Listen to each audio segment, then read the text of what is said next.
নারীদেরকে বলবো, আপনারা পুরুষদের প্রতিদ্বন্দ্বী নন, আপনারা পুরুষদের পরিপূরক। একজন নেককার নারী একজন পুরুষের পিছনে থাকলে এই পুরুষ বিশ্ব জয় করতে পারবে ইনশাআল্লাহ।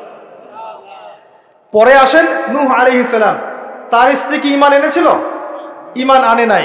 এখানে মনে রাখবেন, আপনি যদি ঈমান না আনেন, আকীদা ঠিক না করেন, আমল ঠিক না করেন, আপনার পরিচয়, বংশ, গোত্র, বর্ণ আপনাকে বাঁচাতে পারবে না। নূহ আলাইহিস সালামের স্ত্রী জাহান্নামে চলে গেছে, লূত আলাইহিস সালামের স্ত্রী জাহান্নামে চলে গেছে, যদিও তারা নবীদের আন্ডারে ছিলেন। আল্লাহর রাসূল সাল্লাল্লাহু আলাইহি ওয়াসাল্লাম তার মেয়ে ফাতিমা রাদিয়াল্লাহু আনহাকে বলেছেন, দুনিয়াতে যা চাওয়ার আমার কাছে চেয়ে নাও, পরকালে তোমার উপকার করতে পারছি না আমি। আর ফাতিমা রাদিয়াল্লাহু আনহা কেমন মানুষ ছিলেন আপনারা জানেন। তো আমি আমাদের মা বোনদেরকে অনুরোধ করবো, আল্লাহকে ভয় করেন, নিজের নফস ঠিক করেন, নিজের কবরের ফিকির করেন, আমল আকীদা ঠিক করেন। আপনি কত বড় আলেমের স্ত্রী, কত বড় শাইখের স্ত্রী, আপনি আপনার স্বামী কত বড় পলিটিক্যাল লিডার, কত বড় সোশ্যাল লিডার, এটার মানদণ্ড আল্লাহ দেখবেন না। আপনার ঈমান, আমল, তাকওয়া শুধু আল্লাহ পাক দেখবেন। আসেন কোরআনের পাতায় পাতায় যাই, চলেন আপনাকে নিয়ে যাচ্ছি। ইব্রাহিম আলাইহিস সালাম নাম শুনেছেন? তার স্ত্রী সারা আলাইহিস সালাম পৃথিবীর সুন্দরী নারীদের মধ্যে অন্যতম। দুজন সুন্দরী নারীর কথা এসেছে, একজন হাওয়া আলাইহিস সালাম, একজন সারা আলাইহিস সালাম। আমাদের এইসব সুন্দরী নারীদের চেয়ে হাজার গুণ সুন্দরী ছিল, অত্যন্ত সুন্দরী। খেয়াল করে দেখবেন, এই যে ইব্রাহিম আলাইহিস সালামের বংশধর যারা, তাদের চেহারা এবং সুরত কিন্তু অত্যন্ত সুন্দর। আমাদের নবী মুহাম্মদ সাল্লাল্লাহু আলাইহি ওয়াসাল্লাম প্রচন্ড সুন্দর ছিলেন না? তার আদি পিতাকে ইসমাইল আলাইহিস সালাম না? ইসমাইল আলাইহিস সালাম ইব্রাহিম আলাইহিস সালামের সন্তান নয়? ওই দেখেন ব্লাড চলে আসছে। ইউসুফ আলাইহিস সালাম, তার বাবাকে ইয়াকুব আলাইহিস সালাম, তার বাবা ইসহাক আলাইহিস সালাম, তার বাবা ইব্রাহিম আলাইহিস সালাম, ওই যে একই লেগেসি দেখেন। তারা প্রচন্ড সুন্দর ছিলেন। এমনকি নবী সাল্লাল্লাহু আলাইহি ওয়াসাল্লাম মেরাজের রাতে গিয়ে যখন ইব্রাহিম আলাইহিস সালামের সাথে সাক্ষাৎ করেছেন, তিনি পরে বলেছেন যে আমার শাকল, সুরত আর ইব্রাহিম আলাইহিস সালামের চেহারার মধ্যে অনেক মিল আছে, সাদৃশ্য আছে, একই রকম। আমরা কিন্তু দরুদের মধ্যেও মুহাম্মদ সাল্লাল্লাহু আলাইহি ওয়াসাল্লামের নামের পাশে ইব্রাহিম আলাইহিস সালামের নাম বলছি। তাদের উভয়ের জীবনে প্রচন্ড মিল ছিল, একই রকম ছিল। পয়েন্টে আসেন, সারা আলাইহিস সালাম অত্যন্ত সুন্দরী ছিলেন। তিনি একাই তার স্বামীর সাথে বের হয়ে চলে গেলেন কোথায়? ওই যে প্যালেস্টাইন, যেটা এখন দখল করে রেখেছে এই জিউসরা। তার সাথে কেউ নাই, ইব্রাহিম আলাইহিস সালামের সাথে পরিবার নাই, সমাজ নাই, কেউ নাই।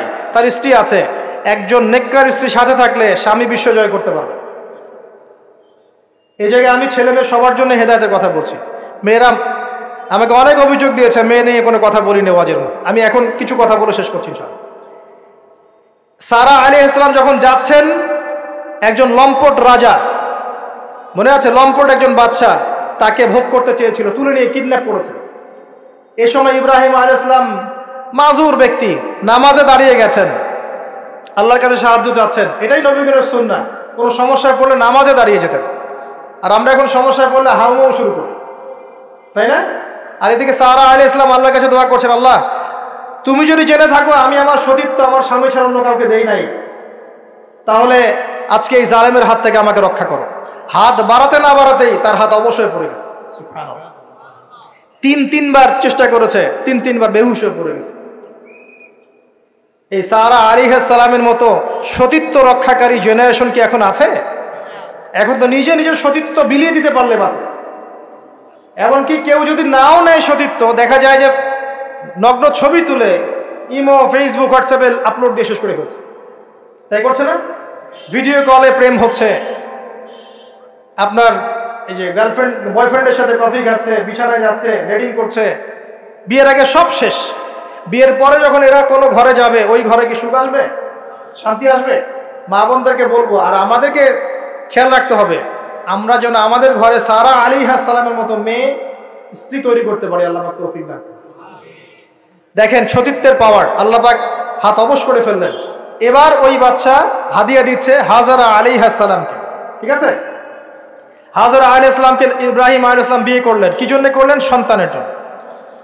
বাই দ্য ওয়ে, এখন আবার একাধিক বিয়ে যদি কেউ করে ফেলে তাকে সমাজে এবার বাঁকা চোখে দেখা হয়, তার মনে চরিত্র সমস্যা আছে।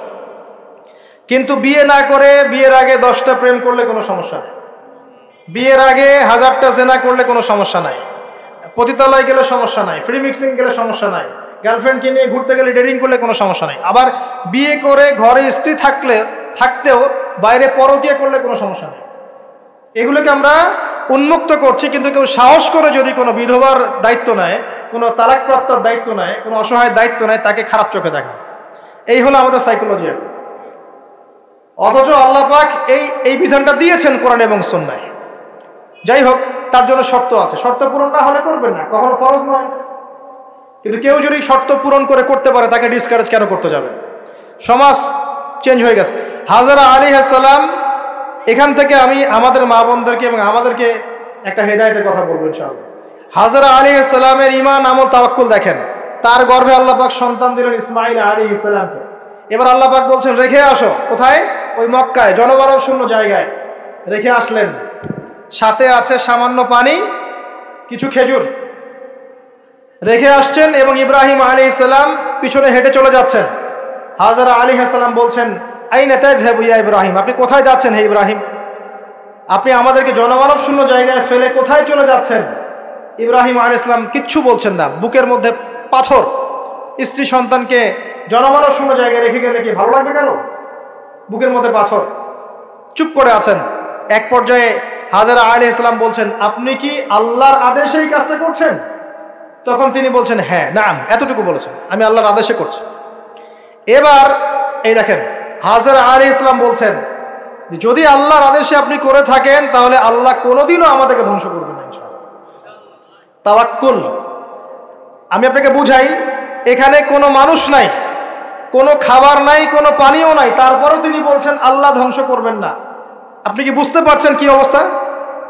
এবার খাবার পানি শেষ হয়ে গেল, সাই করছেন সাফা টু মারওয়া, মারওয়া টু সাফা, শুধু এক ফোঁটা পানির জন্য। কাকে খাওয়াবেন? বাচ্চাকে। এই দৌড়টা আল্লাহ পাকের কাছে এত পছন্দ হয়েছে, কিয়ামত পর্যন্ত হজের মধ্যে আল্লাহ পাক রেখে দিয়েছেন এটাকে। আপনি সাই করছেন, এটা কার সুন্নাহ? হাজরা আলাইহিস সালামের। হজের ম্যাক্সিমাম কাজগুলি তাদের পরিবারের কেন্দ্রিক। জামরায় পাথর নিক্ষেপ করা, এই যে তাওয়াফ করছেন, মাকাম ইব্রাহিমে দাঁড়িয়ে নামাজ পড়ছেন, সব কিন্তু এই বংশের সাথে জড়িত। এই ইসমাঈল আলাইহিস সালাম, এই হাজরা আলাইহিস সালামের গর্ভ থেকে এসেছেন। যেমন মা তেমন সন্তান। ইসমাঈল আলাইহিস সালামকে তার বাবা মানুষ করেননি, তাকে মানুষ করেছেন তার মা। বাবা কিন্তু অনেক দূরে, প্যালেস্টাইনে, মাঝে মাঝে আসেন, মাঝে মাঝে যান। কথা বুঝতে পারছেন? এরকম মায়ের গর্ভ থেকেই এমন সন্তান পাওয়া সম্ভব, যেই সন্তানকে তার বাবা বলছেন যে ইয়া বুনাই ইন্নী আরা ফিল মানামি আন্নী আযবাহুক, হে আমার সন্তান, আমি স্বপ্নে দেখেছি আমি তোমাকে জবাই করছি। ফানজুর মাযা তারা, তোমার রায় কি আমাকে বলো। এই বাচ্চা তখন বলছে, বাচ্চার বয়স 10, 12, 15, 16 এতটুকু হবে। সে বলছে ইয়া আবাতি, হে আমার বাবা, ইফআল মা তু'মার, আপনাকে যা আদেশ করা হয়েছে তাই করেন। সাতাজিদুনি ইনশাআল্লাহু মিনাস সাবিরিন, ইনশাআল্লাহ আপনি আমাকে ধৈর্যশীল পাবেন। যেমন মা তেমন সন্তান। মা বলেছে আল্লাহ আমাকে দেখবে, ওই দেখেন সন্তান জবাই করে দেন, আল্লাহ আমাকে ধৈর্যশীল পাবেন ইনশাআল্লাহ। এরকম স্ত্রী ঘরে ঘরে না থাকলে আমরা কি ইসমাঈলের মতো সন্তান পাবো? যে স্ত্রীগুলোকে আপনি বিয়ে করছেন তারা কি আসলে এমন? বিয়ের সময় দেখেছেন আপনি শ্বশুরের সম্পত্তি, মেয়ের সৌন্দর্য, বা পালিয়ে করেছেন, অ্যাফেয়ার করে করেছেন, এখন বিয়ের পরে হাওমাও করছেন। বিয়ের আগে তো দিনদারিতা দেখেন নাই। আল্লাহ নবী কখনো বলেননি 4টা গুণ দেখে বিয়ে করো, হাদিসের শব্দ এমন নয়। ওলামায়ে কেরামকে জিজ্ঞাসা করেন 4টা গুণ দেখে বিয়ে করো নয় শব্দটা, 4টা গুণ দেখে সাধারণত বিয়ে করা হয়। 4টা গুণ দেখে সাধারণত বিয়ে করা হয়। সম্পদ, সৌন্দর্য, বংশ, দিনদারিতা। তোমরা দিনদারিতাকে প্রাধান্য দাও, না হলে তোমাদের হাত ধুলোই ধূসরিত হবে। এখন দেখা যায় দিনী ভাইরা দিনদার ক্যাটরিনা কাইফ খুঁজতেছে। দিনদার মেয়ে চাই কিন্তু সুন্দরী লাগবে আমার। কেন? একটু অসুন্দর হলে আপনার চলবে না? আপনার স্ত্রীর কাছে যা আছে অন্য মেয়ের কাছে তাই আছে, এর বাইরে কিছু নাই। আর 2 দিন পরে, 1 বছর, 2 বছর, 3 বছর পরে, 5 বছর পরে গিয়ে দেখবেন সব সমান হয়ে গেছে। এই দেহের সৌন্দর্য থাকবে না। মনে তাকওয়া থাকলে, আল্লাহওয়ালা স্ত্রী হলে আপনি আপনি দুনিয়াতে জান্নাতে থাকবেন ইনশাআল্লাহ। দুনিয়াতে আপনি জান্নাতে থাকবেন ইনশাআল্লাহ। আর যদি ঘরে একটা বদকার স্ত্রী থাকে তাহলে আপনার দুনিয়ায় জাহান্নাম, দুনিয়া জাহান্নাম। অতএব বিয়ের সময় খুব কেয়ারফুল থাকবেন, আপনি দিনদার মেয়েকে প্রাধান্য দেন। এবং মেয়েদেরকেও বলবো দিনদার ছেলে ছাড়া বিয়ে করে না। অনেক বড় চাকরি করে, অনেক বড় ব্যবসা করে, এটা সেটা নামাজ পড়ে না, এগুলো দেখছেন না, সুদের চাকরি করে, ঘুষ খায়, আপনি রাজি হয়ে যাচ্ছেন, এরপরে গিয়ে পস্তাচ্ছেন যে হুজুর আমার সংসারে অশান্তি, এটা সেটা। এখন তো পস্তায় লাভ নাই, বরং আপনার সন্তানও হবে ওই নাস্তিক প্রজন্মের মতোই, নাউজুবিল্লাহ। আমরা দুনিয়ার স্বার্থ খুব ভালো চিনি, দুনিয়ার স্বার্থকে ত্যাগ করে দিনকে অগ্রাধিকার দেন, আল্লাহ পাক কবুল করবে ইনশাআল্লাহ।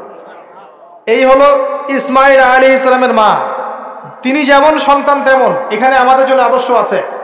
এখনো যদি আমরা দিনের বিজয় চাই, প্রত্যেক পরিবারের কর্তাকে হতে হবে ইব্রাহিমের মতো আলাইহিস সালাম, প্রত্যেক পরিবারের সন্তানদেরকে হতে হবে ইসমাইলের মতো আলাইহিস সালাম, প্রত্যেক পরিবারের মা বোনদেরকে হতে হবে হাজরা সারার মতো, তবে আদর্শ পরিবার হবে ইনশাআল্লাহ। আল্লাহ পাক আমাদের সবার পরিবার এমন করে দিন, আল্লাহুম্মা আমিন। এবং এটা অসম্ভব কিছু না, এটা সম্ভব। এটা করতে গেলে আপনাকে সরকার প্রশাসন বাধা দিবে না, আপনাকে পিটাবে না, কিচ্ছু করবে না, এটা আপনার উপরে, এটা আপনি করতে পারেন। এই ইসলাহ সংশোধন আপনি করতে পারেন, চেষ্টা করেন, আল্লাহ পাক তৌফিক এনায়েত করুন। আর কয়েকটা আমি নসিহত করে শেষ করছি মেয়েদের জন্য। সেটা হচ্ছে এর পরে চলে আসেন মারিয়াম আলাইহিস সালাম, তার সতীত্ব এত পবিত্র ছিল, আল্লাহ পাক তাকে মিরাকেল বানিয়েছেন, তার গর্ভে ঈসা ইবনে মারিয়ামকে জন্ম দিয়েছেন। খেয়াল করে দেখেন, ফেরাউন, মনে আছে ফেরাউন, তার ঘরে একজন ইমানদার মহিলা ছিল না? নবী সাল্লাল্লাহু আলাইহি ওয়াসাল্লাম মেরাজে গিয়েছেন, সেখানে দেখেছেন বেশিরভাগ অধিবাসী জাহান্নামে নারী, এর মধ্যেও তিনি একটা সুগন্ধ পাচ্ছেন জান্নাতের। তিনি জিজ্ঞাসা করলেন এই সুগন্ধ কোত্থেকে আসছে? তখন জিবরাইল আলাইহিস সালাম তাকে জানিয়ে দিলেন এটা ফেরাউনের সেই যে দাসী যাকে ফেরাউন হত্যা করেছিল ঈমানের কারণে, ওর ঘর থেকে, জান্নাতের সেই ঘর থেকে সুগন্ধ আসছে। ফেরাউনের ঘরেও মুমিনা নারী থাকতে পারে, তাহলে আমাদের ঘরে থাকতে পারে না? থাকতে পারে। ফেরাউনের ঘটনা মনে পড়লো যে মুসা আলাইহিস সালাম, তার মা সন্তানকে ভাসিয়ে দিয়েছিলেন না সিন্ধুকে, মনে আছে? আল্লাহ পাক ওই সন্তানকে তার কোলে আবার ফিরিয়ে দিয়েছেন, মনে আছে? এখানে একটা শিক্ষা আছে, প্রিয় মা বোনরা, আপনারা যদি আপনাদের সন্তানকে আল্লাহর পথে দেন, আল্লাহ পাক আপনার চক্ষু শীতল করে দিবেন ইনশাআল্লাহ। ওই সন্তানকে ঘুরিয়ে এমন একটা অবস্থান দিয়ে আপনার কাছে নিয়ে আসবেন, আপনি ওকে দেখে পরিতৃপ্ত হয়ে যাবেন ইনশাআল্লাহ। এখানে নসিহত আছে, তিনি ভাষাতে পারছিলেন না, মন কাঁদছিল, আল্লাহ পাক মনটাকে কিন্তু নরম করেছেন, শক্ত করেছেন, মনটা শক্ত করেছেন। তারপরে আল্লাহ পাক ওখানে একটা ইলহাম করেছেন, তিনি ভাসিয়ে দিয়েছেন। তারপরে আল্লাহ পাক ওই সন্তানকে আবার তার কোলে ফিরিয়ে দিয়েছেন দুধ পান করানোর জন্য। ঘটনাটা পড়ে দেখেন। আপনি যদি আপনার সন্তানকে আল্লাহর পথে দেন, আপনার সন্তানকে যোগ্য করে আল্লাহ আপনার সামনে নিয়ে এসে দাঁড় করিয়ে দেবেন ইনশাআল্লাহ। আপনি দেখে চোখ শীতল করে ফেলবেন, আল্লাহর উপর ভরসা রাখেন। মুসা আলাইহিস সালামের কথা একটা ঘটনা মনে পড়লো। তিনি যখন ওই যে ঘুষি দিয়ে একজন মরে গেছে, তিনি চলে গেলেন ওই কওমে শুআইব মাদিয়ানে, সেখানে গিয়ে বসে আছেন এবং দেখছেন দুইজন মেয়ে পানি আনার জন্য এসেছে, তাই না? পানি আনতে পারছে না, তিনি গিয়ে হেল্প করলেন। এই মেয়ে দুটো গিয়ে শুআইব আলাইহিস সালামকে বললেন যে হুয়া রাজুলুন কাওয়িউন আমিন, একজন ব্যক্তিকে দেখেছি সে খুব কাওয়ি, শক্তিশালী এবং আমিন, বিশ্বস্ত। শুআইব আলাইহিস সালাম পাঠালেন তাকে ডেকে নিয়ে আসো। এবার এই যে মেয়েটা হেঁটে হেঁটে আসছে, এদিকে মুসা আলাইহিস সালাম গাছের আড়ালে বসে দোয়া করছেন, রব্বি ইন্নী লিমা আনজালতা ইলাইয়া মিন খায়রিন ফাকির। এই মেয়ে হেঁটে হেঁটে এসে মুসা আলাইহিস সালামকে বলছেন আমার বাবা আপনাকে ডাকছেন। এই মেয়েটার হেঁটে হেঁটে আসাটাকে আল্লাহ পাক সূরার মধ্যে বলেছে যে এই মেয়েটা লাজুক পায়ে হেঁটে হেঁটে এসেছে। কিভাবে? লাজুক ভঙ্গিতে সে হেঁটে হেঁটে এসে বলেছে আমার বাবা আপনাকে ডাকছেন। কথা বুঝতে পারছেন? এই লজ্জাশীলতা এখনকার মেয়েদের মধ্যে আপনি আমাকে দেখান।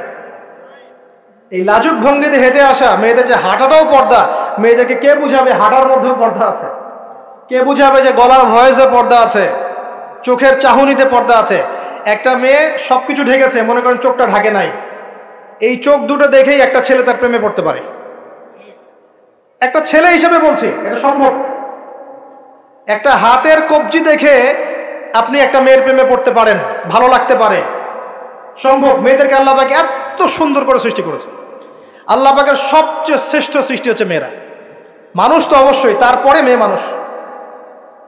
এই নারী আপনার হয় জান্নাতের মাধ্যম হবে, অথবা আপনার জীবনের সবচেয়ে বড় ফিতনা হবে। কারণ নবী সাল্লাল্লাহু আলাইহি ওয়াসাল্লাম বলেছেন, আমি পুরুষদের জন্য মহিলাদের চেয়ে বড় কোনো ফিতনা রেখে যাচ্ছি না। প্রচন্ড বড় ফিতনা হতে পারে, সাবধান। তো এখানে দেখেন মেয়ের হাঁটার বর্ণনা আল্লাহ পাক দিয়েছেন। এখনকার জেনারেশনে মেয়েদেরকে আপনি হাঁটা শেখান, রাস্তাঘাটে, শপিং মলসে, সব জায়গায় দেখবেন গেঞ্জি আর জিন্স আর টি শার্ট পরে, ফর্মাল পোশাক পরে, স্যুট বুট পরে ঘুরছে। মাঝে মাঝে পোশাকের এখানে ওখানে ফাড়া ছেঁড়া, এটাই নাকি স্টাইল। এমন পোশাক পরছে যেটা পরেও দেহের অঙ্গ প্রত্যঙ্গ বোঝা যাচ্ছে, এমন পোশাক পরছে যেটা বাহির থেকে ভিতরের অঙ্গ দেখা যাচ্ছে। অমুসলিমদের পোশাক পরছে, ছেলেদের পোশাক পরছে, এগুলো সবই আখিরুজ্জামানের সাইন। আখিরুজ্জামান এরকম মেয়েদের সংখ্যা বাড়বে। নিসাউন কাসিয়াতুন আরিয়া, এরা কাপড় পরেও নগ্ন থাকবে। মুইলাতুন মামিলাত, এরা মানুষকে আকৃষ্ট করবে, নিজেরাও আকৃষ্ট হবে।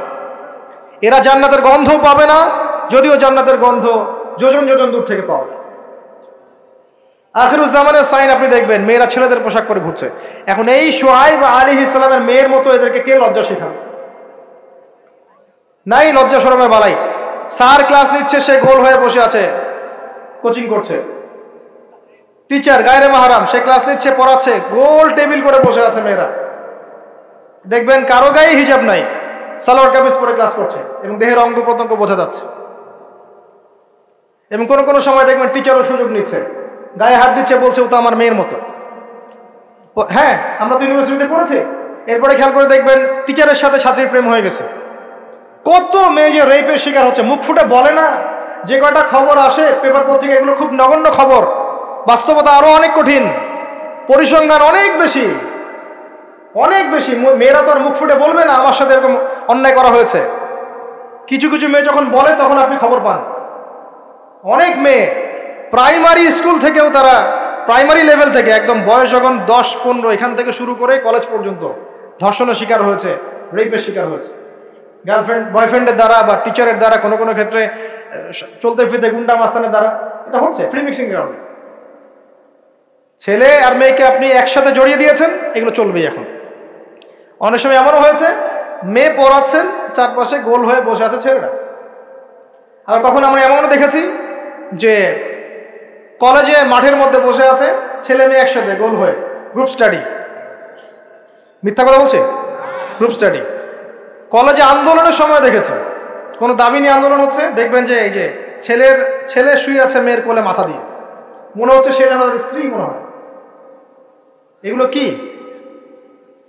এগুলো চলছে। এখন এখানে আপনি কিভাবে আপনার বাসায় পর্দা ধরে রাখবেন?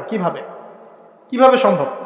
বেশি বেশি মেয়েদের যুগোপযোগী মাদ্রাসার প্রয়োজন, বেশি বেশি মেয়েদের ইসলাহি আলোচনার দরকার, মেয়েদের মধ্যে দাওয়াতি কাজের দরকার।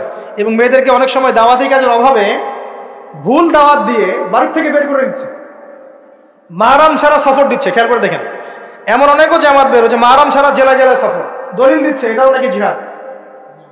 নাউযুবিল্লাহ। কিভাবে হচ্ছে? কারণ আমরা যেহেতু ওদের দাওয়াতটা কমিয়ে দিচ্ছি, মেয়েরা মেয়েদের মধ্যে দাওয়াতি কাজ করছে না, দাওয়াত সংকীর্ণ, বেদাতিরা এবং ভ্রষ্ট যারা পথভ্রষ্ট, এরা ওদেরকে ঘর থেকে বের করে নিচ্ছে, ইসলামের নামেও বোরখা পরিয়েও বের করে নিচ্ছে। খুব অবস্থা খারাপ। আপনি খেয়াল করেন, দেখবেন এগুলো ধরতে পারবেন। তো এই বিষয়গুলো খেয়াল রাখেন। কোরআনের পাতায় পাতায় হেদায়েত আছে। আমি বললে অনেক লম্বা হয়ে যাবে, শেষ করছি এদিকে এসে। সর্বশেষ নবী আসেন মুহাম্মদ সাল্লাল্লাহু আলাইহি ওয়াসাল্লাম। তার জীবনে এই যে 23 বছরের মিশন, এই মিশনে সবচেয়ে বড় ভূমিকা কে রেখেছেন বলেন তো? তার স্ত্রী খাদিজা রাদিয়াল্লাহু আনহা। মক্কার 13 বছর মানুষ তাকে যতটা না বিশ্বাস করেছে, খাদিজা রাদিয়াল্লাহু আনহা শুরু থেকে তার পাশে ছিলেন। শেষ বয়সে গিয়ে নবী সাল্লাল্লাহু আলাইহি ওয়াসাল্লাম তার কথা বেশি বেশি বলতেন। আয়েশা রাদিয়াল্লাহু আনহা স্বভাবগত কারণেই, একটা মানবিক, একটা মেয়েদের আচরণগত কারণেই জেলাস ফিল করতেন যে আপনি তার কথা বারবার কেন বলেন। তিনি বলতেন, হে আয়েশা, তোমরা খাদিজাকে ভালো মন্দ বলো না, যখন কেউ আমার কথা বিশ্বাস করে নাই খাদিজা করেছে রাদিয়াল্লাহু আনহা। তিনি এমন একজন মানুষ ছিলেন যিনি তার প্রতিপত্তি, সম্পদ, সামাজিক খ্যাতি সবকিছু ইসলামের কল্যাণে ঢেলে দিয়েছেন। হেরা গুহায় নবী সাল্লাল্লাহু আলাইহি ওয়াসাল্লাম যখন বসে থাকতেন, তিনি গিয়ে খাবার পানি দিয়ে আসতেন। হেরা গুহায় একবার উঠে দেখেন কত উঁচু, কত কষ্ট। আমরা যুবক বয়সে উঠতে পারবো না, এখন সহজ। তারপরেও কষ্ট আছে। এখন না হয় সহজ, ওই সময় কি সিঁড়ি ছিল? তিনি এভাবে উঠতেন, খাবার দিতেন। চিন্তা করে দেখেন, একজন নারী কাজটা করতেন।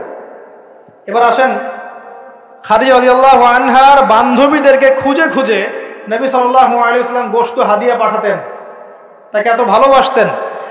জিবরাইল আলাইহিস সালাম এসে খাদিজা রাদিয়াল্লাহু আনহাকে সালাম দিয়েছেন। নবীজিকে বলেছেন, ওই যে খাদিজা আসছে ইয়া রাসূলুল্লাহ, তিনি যখন আসবেন তাকে বলবেন যে জিবরাইল আলাইহিস সালাম তাকে সালাম দিয়েছেন, এবং আল্লাহ পাক তার জন্য জান্নাতে এমন একটা ঘর নির্মাণ করেছেন যেখানে কোনো হট্টগোল নাই, কোনো শোরগোল নাই। খাদিজা রাদিয়াল্লাহু আনহা, তার ইন্তেকালে নবী সাল্লাল্লাহু আলাইহি ওয়াসাল্লাম অত্যন্ত ব্যথিত হয়েছিলেন। তার বয়স তখন কত? 23। খাদিজা রাদিয়াল্লাহু আনহার বয়স তখন 40, বিয়ের সময়। কোন ছেলে কি সাধারণত এত বছরের মহিলাকে বিয়ে করতে চাইবে? নবী সাল্লাল্লাহু আলাইহি ওয়াসাল্লাম করেছেন। তাদের মাঝে এত হৃদ্যতা, ভালোবাসা ছিল যেটা অন্য কোথাও ছিল না। হ্যাঁ, পরবর্তীতে আয়েশা রাদিয়াল্লাহু আনহার ক্ষেত্রেও নবী সাল্লাল্লাহু আলাইহি ওয়াসাল্লাম বলেছেন যে আমার মন আয়েশার দিকে বেশি টানে, এই কারণে তোমরা আমাকে ভৎসনা করো। মানুষের মন সব দিকে সমান তো হবে না, কারো দিকে একটু বেশি ঝুঁকবে, এই জন্য তোমরা আমাকে ভৎসনা করো। আয়েশা রাদিয়াল্লাহু আনহা, যতগুলো হাদিস আপনি জানছেন এর মধ্যে ম্যাক্সিমাম হাদিস যে কয়েকজন রাবি বর্ণনা করেছেন তার মধ্যে একজন হচ্ছেন আয়েশা রাদিয়াল্লাহু আনহা। এই ঘরের হাদিসগুলো কার থেকে জানলেন? আয়েশা রাদিয়াল্লাহু আনহা থেকে। ইসলামের খেদমতে আয়েশা রাদিয়াল্লাহু আনহার যে ভূমিকা, আমাদের এই সেকুলার সোসাইটির সমস্ত নারীকে একত্রিত করলেও কোনো খেদমত আসবে না। আসবে? তিনি স্বামীর অকৃতজ্ঞ হয়, লানত করে, অভিশাপ দেয়, বুক চাপড়ায়, মাতম করে এবং আল্লাহ এবং তার রাসূলের অবাধ্য হয়। 4টা কারণ এসেছে মোটামুটি ভাবে। মৃত্যুবরণ করলে কেউ তারা মাতম করে, গাঁত পাত থাপড় দেয়, চাপড়ায়, জামা কাপড় ছিঁড়ে ফেলে, অনেক ক্ষেত্রে এমন করে। এই কারণে মাইয়াতকে শাস্তি দেওয়া হয়, মা বোনদেরকে এটা ত্যাগ করতে হবে। এরপরে স্বামীর অকৃতজ্ঞ হয়, স্বামী সারা জীবন যদি তার জন্য কাজ করে, তার জন্য তার ভরণ পোষণের ব্যবস্থা করে, একদিন যদি কোনো কিছু ভালো না পায় বলে বসে সারা জীবন তোমার কাছে কিছুই পেলাম না, এবং বেশি বেশি অভিশাপ দেয়, ঝগড়া লাগলেই গালিগালাজ এবং অভিশাপ দিয়ে বসে। এই কাজগুলো যদি তারা ত্যাগ করতে পারে ইনশাল্লাহ তারা বেশি বেশি জাহান্নামে যাবে না। তবে তাদের বেশি বেশি জাহান্নামে যাওয়ার বর্তমান মডার্ন একটা কারণ হচ্ছে ফেমিনিস্ট রেভলিউশন। ভালো করে শোনেন, ফেমিনিস্ট রেভলিউশন সেই কারণ যার কারণে এখনকার নারীদেরকে আপনি বাসায় রাখতে পারছেন না পর্দায়। এর কারণে মেয়েরা বাইরে বের হয়ে যাবে, ফ্রি মিক্সিংয়ে যাবে, পর্দা ছেড়ে দিবে, নামাজ কালাম দেখবেন ঠিক ঠিকানা নাই, দেখবেন দিনের জ্ঞান অর্জন করবে না, বেশি বেশি হারাম রিলেশনশিপে লিপ্ত হবে, জেনা বাড়বে, ধর্ষণ বাড়বে, পরকীয়া বাড়বে, আস্তে আস্তে তারা জাহান্নামে। এটা হচ্ছে ফলাফল। এটাই সেই কারণ যার কারণে বেশিরভাগ নারী জাহান্নামে যাবে। খুব সতর্ক থাকবেন। কোনো কোনো ক্ষেত্রে দেখা যায় সামান্য দুনিয়ার স্বার্থে তারা নগ্ন হয়ে মডেলিং করতেও দ্বিধাবোধ করছে না, নগ্ন হয়ে ফিল্মগুলোতে কাজ করতেও দ্বিধাবোধ করছে না, ইজ্জত বিলিয়ে দিয়ে টাকা কামাই করতে দ্বিধাবোধ করছে না। কোনো কোনো ক্ষেত্রে দেখা যায় এগুলোকে তাদের ব্রেন ওয়াশ করা হয়েছে, এগুলো সামাজিক সোসাইটির মধ্যে এগুলো আপনার ডিগনিটির মাধ্যম, সম্মানের মাধ্যম, এগুলো বলা হচ্ছে। এই বিষয়গুলো খেয়াল রাখবেন, আল্লাহর ওয়াস্তে। এইগুলো সম্মানের মানদণ্ড নয়। সম্মানের মানদণ্ড আপনার ঈমান, আমল, তাকওয়া এবং আপনার সতীত্ব। একবার সতীত্ব চলে গেলে কখনো ফিরে আসবে না। আল্লাহ পাক বোঝার তৌফিক দান করুন। আর সর্বশেষ কথা হচ্ছে, এই উম্মতের নারীদের জন্যই নবী সাল্লাল্লাহু আলাইহি ওয়াসাল্লাম 4টা কাজের সুসংবাদ দিয়েছেন। 4টা কাজ করতে পারলেই জান্নাতের যে কোনো দরজা দিয়ে ইচ্ছা তারা প্রবেশ করতে পারবে। বাসায় গিয়ে এই হাদিসটা শুনিয়ে দিয়েন। 1 নাম্বার, তারা যদি 5 ওয়াক্ত নামাজ পড়তে পারে, 5 ওয়াক্ত নামাজ টাইম টু টাইম পড়তে পারে। 2 নাম্বার, তারা যদি রমজান মাসে সওম রাখতে পারে। 3 নাম্বার, তারা যদি লজ্জাস্থানের হেফাজত করতে পারে, মানে পর্দা করতে পারে। এখানে আমি খাস পর্দা বোঝাচ্ছি, ডিজিটাল পর্দা বোঝাচ্ছি না, খাস পর্দা বোঝাচ্ছি। পোশাক এমন হবে না যেটা পরলে শরীরের কাঠামো বোঝা যায়, এমন পোশাক চলবে না। পোশাক এমন হবে না যেটা পরলেও বাইরে থেকে ভিতরের অঙ্গ দেখা যায়। পোশাক এমন হবে না যেটা অমুসলিমদের সাথে সাদৃশ্য আছে, আর পোশাক এমন হবে না যেটা পুরুষদের পোশাক। তারা যদি তাদের লজ্জাস্থানকে হেফাজত করতে পারে। আর 4 নাম্বার, যদি স্বামীর আনুগত্য করতে পারে। এই 4টা কাজ যে নারী করতে পারবেন, ইনশাআল্লাহ জান্নাতের যে কোনো দরজা দিয়ে ইচ্ছা প্রবেশ করতে পারবেন ইনশাআল্লাহ তাআলা। আমরা পারিবারিক ক্ষেত্রে স্বামীদেরকে অনুরোধ করব, আমাদের অনেক দোষ আছে, স্বামী ভাই পিতাদেরকে অনুরোধ করব যে মেয়েদেরকে ছোটবেলা থেকে পড়াশোনা শেখায়। কন্যা সন্তান হলে মুখটা কালো করার দরকার নাই, তারা আমাদের বোঝা নয়, বরং তারাই দেখবেন ওমর, খালিদ, ওসমান, আলীর মতো সন্তান জন্ম দেবে ইনশাআল্লাহ আযজা ওয়া জাল্লা। তাদের গর্ভ থেকেই সন্তান জন্ম হবে ইনশাআল্লাহ। সন্তান মেয়ে হলে মুখটা কালো করার প্রয়োজন নেই। আমরা ওদেরকে দিন শিক্ষা দিব, উপযুক্ত পরিবেশ দিব, নিরাপত্তা দিব, নিরাপদ পরিবেশে দিন শেখার ব্যবস্থা করব। এটা আমাদের উপর দায়িত্ব। তাদেরকে সম্পত্তির অধিকার দিতে হবে, এটা আমাদের উপর দায়িত্ব। জুলুম করা যাবে না, তাদের উপর জুলুম করা যাবে না। তাদের ব্যাপারটা, ফিতরতটা হচ্ছে তারা একটু বক্র হবে, তাদের ফিতরত, তাদের চরিত্র স্বভাব হচ্ছে তারা একটু বক্র হবে, এটাকে মেনে নিয়েই চলতে হবে। ফিতরত এটা ওদের, তারা বক্র হবে, আপনাকে আমাকে মেনে নিয়েই চলতে হবে। আল্লাহ পাক তৌফিক দান করুন। এটা এই জায়গায় শয়তান এসে সুযোগ খুঁজবে, এই জায়গায় শয়তান এসে সুযোগ খুঁজবে, এখানেই সবরের পরিচয় দিতে হবে। আল্লাহ পাক তৌফিক দান করুন। তাদের দিন শিক্ষা নিশ্চিত করার পর আমলের এখতিয়ার দিতে হবে। সারাদিন ওদেরকে দুনিয়ার কাজে ব্যস্ত করে রাখবেন না। আমরা ওদের উপর যত কাজের চাপ দিয়ে রাখি, এই কাজগুলো করার পর আমল করার ওদের ফুরসত থাকে না। কাজের চাপ কমিয়ে দেন। এতগুলো তরকারি কেন রান্না করতে হবে? 1-2টা করলেই তো এনাফ। সময় দেন, ওদেরকে সময় দেন। প্রতি বেলায় কেন চুলায় হাঁড়ি চলাতে হবে? নবী সাল্লাল্লাহু আলাইহি ওয়াসাল্লামের তো বাড়িতে 3 মাস কখনো চুলাই জ্বলে নাই, পরপর 2 বেলা তিনি কখনো পেট ভরে খাননি। আমাদের প্রত্যেক বেলায় কেন এত রান্না করতে হবে? ওদেরকে এত ব্যস্ত রাখবেন কেন? সময় দেন, পড়াশোনা করতে দেন, তালিম করতে দেন। 1 বেলা রান্না করেন, 3 বেলা খান। ওরা এত মার্কেটে ঘুরবে কেন? আমরা কি মরে গেছি নাকি? আমরা মাসের বাজার করে দেবো, 1 মাসের বাজার আগেই করা শেষ, বাসায় থাকো, মাসের বাজার করে ফেলবে। রমজান আসছে, রমজান আসার আগেই সব শপিং শেষ, রমজান মাস আসার আগেই রমজান এবং ঈদের সব শপিং শেষ করে ফেলেন। যতটুকু সামর্থ্য আছে এটা দিয়ে করেন। রমজান মাস পুরো ইবাদতে কাটাবেন ইনশাআল্লাহ। ঘন ঘন মার্কেটে যাবেন না, বাড়ির মা বোনদেরকে এত মার্কেটে যেতে দিবেন না, বাসায় রেখে দিবেন। এত প্রয়োজন নাই তো আমাদের। বাসায় পরিবেশটাই মূল কথা। আমরা ওদের উপর অনেক জুলুম করে ফেলি, ওদের প্রতি ভ্রুক্ষেপ করি না। দেখবেন নিজের স্ত্রীকে ভালো লাগে না, সারাদিন বাইরে যে মুভিজ দেখতে দেখতে, পর্নোগ্রাফি দেখতে দেখতে এবং ফ্রি মিক্সিং চলতে চলতে নিজের স্ত্রীর চেহারা আর ভালো লাগে না। বিয়ের আগে যে 10টা প্রেম করে আসছে, এখন স্ত্রীর চেহারা ভালো লাগবে কেমন করে? হ্যাঁ, স্ত্রীর দিকে তাকাই না, ভ্রুক্ষেপ করে না। আবার আমাদের স্ত্রীদেরকেও দেখবেন অনেক সময় দেখা যায় যে বাইরে যাওয়ার সময় সাজুগুজু করে একা, স্বামীর জন্য কখনো সাজবে না। সাহাবায়ে কেরাম রাদিয়াল্লাহু আনহুম আজমাইন বাসায় ঢুকতেন, জিহাদের মাঠ থেকে ফিরতেন, দাওয়া দিয়ে ফিরতেন, আহলান সাহলান দাঁড়িয়ে থাকতেন স্ত্রীরা, আহলান সাহলান সুন্দর করে সেজে থাকতেন, পরিপাটি হয়ে থাকতেন। স্বামী আসতো, হাতে চুমু খেতেন, জড়িয়ে ধরতেন, হৃদ্যতা ভালোবাসা বাড়ত। একই প্লেটে খাবার খেতেন, বড় প্লেট ছিল, একসাথে খাবার খেতেন, মহব্বত বাড়ত। খাইয়ে দিতেন, হাতে খাইয়ে দিতেন, মহব্বত বাড়ত। কোলে শুয়ে কোরআন তেলাওয়াত করতেন, মহব্বত বাড়ত। নবী সাল্লাল্লাহু আলাইহি ওয়াসাল্লাম সেখানে কামড় দিতেন যেখানে আয়েশা রাদিয়াল্লাহু আনহা কামড় দিয়েছেন, মহব্বত বাড়ত। এরপরে সময় দিতেন পরিবারে, দিয়ে তারপরে তার অন্তরঙ্গ সম্পর্কে যেতেন। নবী সাল্লাল্লাহু আলাইহি ওয়াসাল্লাম স্ত্রীর সাথে দৌড় প্রতিযোগিতা করেছেন, চাঁদ দেখেছেন। এখানে দেখবেন আপনি যাচ্ছেন ঘরে, স্ত্রী আপনার দিকে তাকায় না, আপনিও তার দিকে তাকান। ও সাজেন আপনার জন্য, আপনিও কেয়ারও করেন না।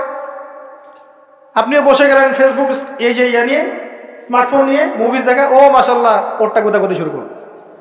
কেউ কারোর সাথে সম্পর্ক নেই। 1 বছর যাইতে না যাইতেই বিয়ের ভালোবাসা মহব্বত সব শেষ। অথচ আল্লাহ পাক বলেছিলেন যে আলা বাইনাকুম মাওয়াদাতুন ওয়া রাহমা। এই হৃদ্যতা ভালোবাসা যদি জীবন্ত না করতে পারি, আমাদের পরিবারগুলোর মধ্যে কাঠামো ঠিক থাকবে না। এবং এইসব পরিবেশে যে বাচ্চা কাচ্চারা বড় হবে, এরা আগামী দিনে উম্মার হাল ধরতে পারবে না। মুহাম্মদ সাল্লাল্লাহু আলাইহি ওয়াসাল্লাম মানুষকে ভালোবাসতেন, কারণ ছোটবেলা থেকে তাকে ভালোবাসার পরিবেশে বড় করা হয়েছে। উমর রাদিয়াল্লাহু আনহু খুব কঠোর ছিলেন, কারণ ছোটবেলা থেকে তাকে কঠোরতার মধ্যে মানুষ করা হয়েছে। এই বিষয়গুলো মানুষের উপর প্রভাব বিস্তার করে। আমরা আমাদের মা বোনদেরকে রিকোয়েস্ট করব, 5 ওয়াক্ত সালাত ঠিকঠাক মতো আদায় করবেন। আপনারা সুযোগ করে দিবেন, দ্বীনি শিক্ষায় শিক্ষিত হবেন, মাদ্রাসার সাথে সম্পৃক্ততা রাখেন, মহিলাদের তালিমি হালাকা করেন, তাদের মাঝে দাওয়াতি কাজ করেন, পর্দার দিকে খেয়াল রাখেন। স্বামীদেরকে অনুরোধ করব, ভাইদেরকে বলবো এবং আমি সন্তানদেরকে বলবো, মায়ের, বোনের, স্ত্রীদের দিকে খেয়াল রাখেন, তাদের দিন শিক্ষা নিশ্চিত করেন, তাদের পর্দা নিশ্চিত করেন, তাদেরকে দিন শেখান, বোঝান। আল্লাহ রাব্বুল আলামিন ইনশাআল্লাহ জান্নাতি পরিবার গড়ে দিবেন। এই পরিবারগুলো দিয়ে যখন সমাজ গঠিত হবে, এই সমাজ দেখবেন ইনশাআল্লাহ তাআলা একটা আলোকিত সমাজে পরিণত হবে ইনশাআল্লাহ আযজা ওয়া জাল।